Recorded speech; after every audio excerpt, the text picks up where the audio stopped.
Welcome to LT kitchen. ఈరోజు నేను LT masala chicken masala kebab ఎలా చేసుకోవాలో చూపిస్తాను.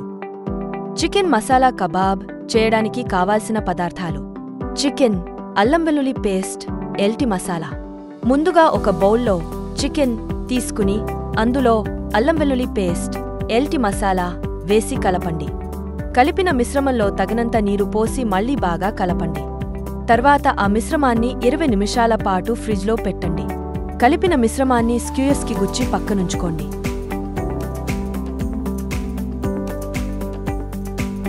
ఒక చిన్న గిన్నెలో లిక్విడ్ బట్టర్, నెయ్యి లేదా వంట నూనె తీసుకుని అందులో ఎల్టీ గార్నిష్ మసాలాను వీడియోలో చూపించిన విధంగా కలపాలి. చికెన్ మసాలా కబాబ్ స్క్యూయర్స్ను సన్నని నిప్పులో కాల్చి దాని మీద ఎల్టీ గార్నిష్ మసాలాను అప్లై చేస్తూ కాలనివ్వాలి.